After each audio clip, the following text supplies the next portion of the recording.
Alright, so we've been playing around a little bit for this insert. So the idea is, kind of like we said in the last video, we want to have this water connector. This is going to be an injection molded piece, and the idea would be you'd put your tray, you got these stoppers, so it's going to be pushed up against it. That gets it all nice and aligned automatically. Then there's a bit of a gap here, and that's going to let us put an insert. So here's the insert, push down, kertunk, and now the water that comes from up top is going to go down this ledge which sits over, so there's no place for it to go but here, and then around, and then under. And that was kind of the one tricky part, is because this piece then has a stand that gets pushed on top of it. You need to make sure that you put one piece, that's this piece, in first, because it obviously sits further out, and then you can put this other piece on top of it. Just like that. And now the water make its way around and then drip, and then it's going to come obviously from up top and then back around. The nice other thing is there's a gap here, so you can still feed your hose that's going to be sending water throughout the whole thing. The concern I have is obviously we don't want water to be able to get to these joints, and then it'll get down to this connection, and then you're going to be leaking. And I've really kind of been struggling with how we're going to deal with that. I'm thinking if it drains in this corner, like the water can kind of hug this side, which I'm not worried about, this side, which I'm not worried about, or this side. Like, even if it gets past here, most of it's going to drain. The biggest concern is that it doesn't get over here. So if it's in this back corner, right here, which seems very doable by how we have our drain, so we just pop the hole right there, I think it's going to drain properly. The other cool thing is this cutout, which is going to be our stand.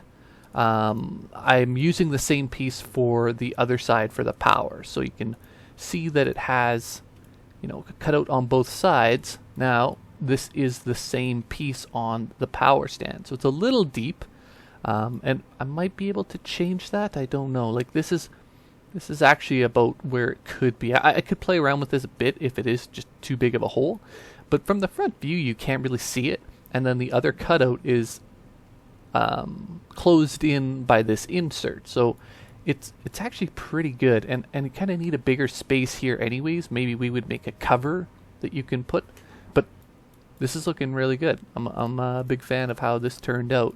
I think this is going to be doable. The next step is to look at 3D printing a couple pieces, probably at half scale, and see if it does the things that we say we want it to do. Namely, we want to make sure that the water drains the way we want it to drain. We want to make sure that these pieces fit like we want them to fit. The next step would probably be working on how these legs are going to attach into our reservoir, because I'm still kind of struggling with what we want to do there. I want to make sure that they're pretty solid, because you're going to be obviously building a structure off of this. This is where we got. I think it turned out really good. The next step I think I'm going to look at is a design for the reservoir. I've been playing around with this reservoir, and it's not going well. It's not going well at all. I ran into quite a few issues. So, like, one of the big ones is, and it probably seems pretty obvious, but for whatever reason I didn't see it when I started off, is we can't really have a cutout here for the reservoir, say, with a cutout here, and that's because since we're using the same piece, this is going to be sitting the 4 millimeters higher than this if it was sitting on the ground. So then obviously it would kind of like, it just tilt down this way. So we don't want that. The other piece that's a challenge is that, I mean, we're building something on this, so we want it to be relatively strong and sturdy. And I just don't see, like, this isn't going to be perfect. And that's my biggest concern. So it's like trying to build something on a plate, because you take a sheet of plastic, you melt it, you put it over a mold, and that shape is going to have like you're stretching plastic over it, so it's not perfect, and it's not going to be a real great way to know that I'm going to have a surface that's flat, that this stand can sit on, that as long as both these sides are flat, I don't have a problem. And I don't see that being a realistic expectation, I suppose. So I think I have to go back to the drawing board. I've been thinking about this for a little while, and to me the solution seems like it's going to be I need to connect these two pieces. So the reason I'm thinking that is because these need to lock so that everything is held together square. So the problem is like if these aren't really hooked up together, there's nothing stopping, say, one of these from, say, leaning forward or leaning back, and it's gonna make the next structure that it's on top of not very good. And the only way I can see myself sort of fixing this is if these pieces interlock. And what that lets us do is it forces everything to be nice and square. So if something is off just a little bit, the next layer has to be pulled together in order for everything to sit. So it keeps everything nice and square on the way up, which means I could have a bottom that isn't perfect, but the entire structure is rigid on top of it. And as for at least what I can think, if this is like, if the distance between here and here is a half a mil, the whole structure still is pretty solid because these two are going to be attached. I'm thinking of doing it with these arms. I think they're going to attach together somehow, kind of as two halves, so it'll make our injection mold a little bit bigger, but these things become locked into place, and then when you have these posts on top, nothing can move, which means that this stays nice and solid, and this can actually just sit on a less even surface and still be rather rigid. So that's kind of the idea. I could try a time lapse. I know they're fun to watch, but I'm worried that there just isn't going to be that much progress. But at least you guys can see my thought process when I do it. So, alright, well, here we go. That's what we're going to go for.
So, as you guys seen from that last time lapse, this is a short one, but kind of the idea of what we got going on.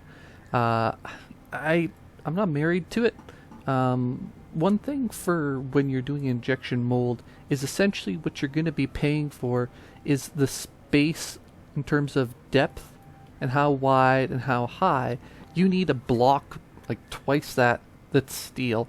And that's why it costs so much to do injection molds, but it gives you the precision because you're going to be cutting this out of steel, making a cavity exactly like this and then pulling it apart. There's also limitations to how you can design it because you have two halves that need to be pulled apart. So maybe this design wouldn't quite work because you got this. Well, yeah, these holes would be kind of tricky because I imagine you'd have a half here and a half here, kind of with this at the seam. You're not going to be able to do that. Now, could you do it? Yeah, we'd have to look a little bit more into it. But I like the idea of two pieces kind of marrying together like this with just push-in connectors. I'm not a huge fan of screws and bolts. I'd like to have my system not have any of those. So essentially you just kind of push the pieces in. It's pretty locked in. I do notice something like this seems like it'd be pretty floppy in the middle, especially when you consider that it's going to be having to hold a light like this. What you can do is you put ribs all along the side here, and that should keep it from sagging because, well, that's what ribs do. So that's one option, and we'll probably have to do that anyways, and it doesn't cost extra in terms of the injection molding. The concern I have with the injection molding is the price once you get a piece that gets to be this large, but I don't really see a way around it. I think it's definitely an improvement because the theory is if this can stay really rigid, right? So like let's just say we put some ribs along here so it's all pretty solid. These aren't moving, which means when you put your stand on top of this and the other stand on top of it, there shouldn't be any play in between. I know right now it looks like there'd be tons of play, like you could fold this thing in half, but if we put some ribs and stuff, I don't think that's the case, which means these can sit down, you put your tray on top, and like it should be relatively solid. But I do like how I'm able to use the exact same piece and just clip it back into itself, right? So I wouldn't have this cutout that we have in the reservoir right now. It'd go all the way around, and then it would just sit at the very bottom. Obviously, we wouldn't have a light in there. That'd be kind of silly. But hopefully, if that were the case, the reservoir has to be a little bit wider, as you can see, and then I would have indents cut into the reservoir to hold this part, which kind of keeps it all nice and aligned. I think if this stays relatively rigid, I don't see it being able to really move or sway. Because obviously as we build something up, we want to be concerned about how much movement there is, because a little bit of movement down here, well, 5 feet in the air, that's a lot of movement, right? And we don't want that. So I think every level being able to lock in like this, and then you sort of have a tray, which is almost locking it in even more, right? Because once these corner pieces are on, it's like I don't really see where it can pull in and out. It's like at every level it gets rigided right back up again. Especially like you have to envision this with ribs. So I did a little bit of playing around to give us ribs. Yeah, this is like quite tedious, and it's just not worth the time it takes at this phase in it, since we're definitely going to be redesigning. This is sort of like polish up work, but this is kind of what the idea would be, right? You can create these ribs for support, and you just do that all the way along here, and what that's going to do is make something like this way more rigid. Once it's all set up, I mean, it's rigid. When the plants grow, when the water's flowing, everything stays in place. It stays level, it stays rigid. It's engineered to a point where there's no risk whatsoever of not only not having a leak, but primarily of it not falling over. But at the same time, it can be taken down and put back together, built up very easily with minimal pieces needed. So the drawback, obviously, is this is not going to be a cheap piece. So that's where I'm trying to get the most out of it if I can. This injection mold's fairly large. It's almost a foot long, and that's, I don't know, maybe we make 2 separate molds. We'd have to see what the prices are for difference. because this is where it starts to get pretty expensive if we were to do something like this. That's why I wouldn't want this whole piece to be an injection mold. At least if we just had this half, you know, it becomes something that's a little more affordable because you're not doubling the size of your mold, which is what we would do. And that's why we don't want to have an injection mold reservoir or an injection mold tray, because that starts to get really, really expensive. The pro is that you can do anything with injection mold pretty much. You can get super precise, which means you get pieces that fit nice, and you can create a lot more things, like just pieces that come out and are automatically welded, whereas vacuum forming you don't get that same privilege. But the cost to get set up is huge difference. Like a piece like this is probably going to cost us 10 grand. A piece like our tray, so to get a mold made for our tray, I'm thinking probably $100 to $200.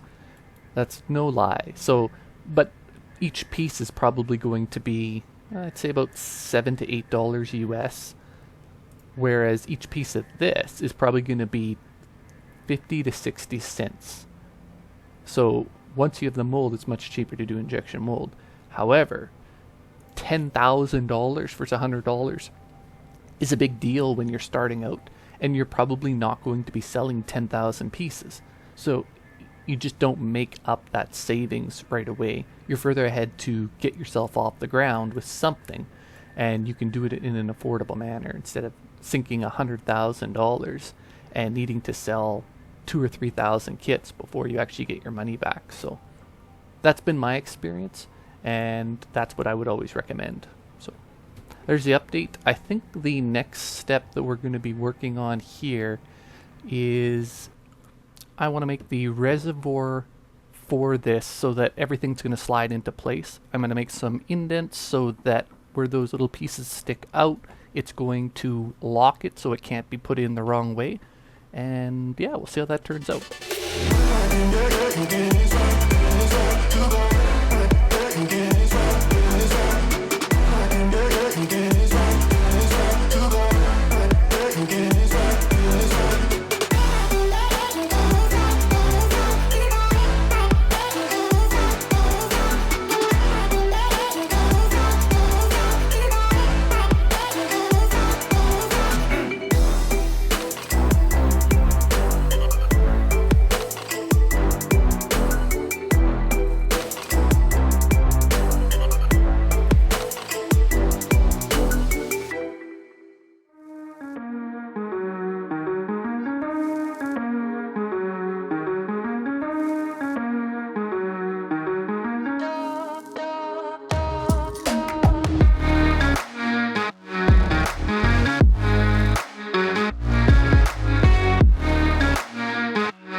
So we finished up our reservoir. It looks pretty cool. It's probably spent more time than I needed, but it's good practice because I'm new to this CAD software. But we have everything kind of cut out so that it all fits really cleanly with a millimeter of tolerance. Let's just see here. So if we get rid of that, you can see how these just slide into those. And I think that's just going to lock everything in place really, really nicely. Obviously, we're not going to have an LED light, just checking all the fits. We also added a couple of these nubs to hold in the tray. So they're not going to cost any extra, so we might as well do any additions that we're going to do. And then it holds in the tray on all corners. So like that tray is not going anywhere, and it should stiffen everything up quite a bit more. So the next thing I want to work on is actually finalizing, just to kind of see what the final product's going to look like. I'm going to make the lid. So I'm going to work on the lid. It's going to enclose it completely, and I might do this as a time lapse. So I also think that we're going to have to make the reservoir a little bit bigger, and that's because it isn't going to hold that much water right now. So I got to do a little bit of math, and I'm going to make the reservoir a little bit larger so it holds the volume that we need, and then finish up the little details.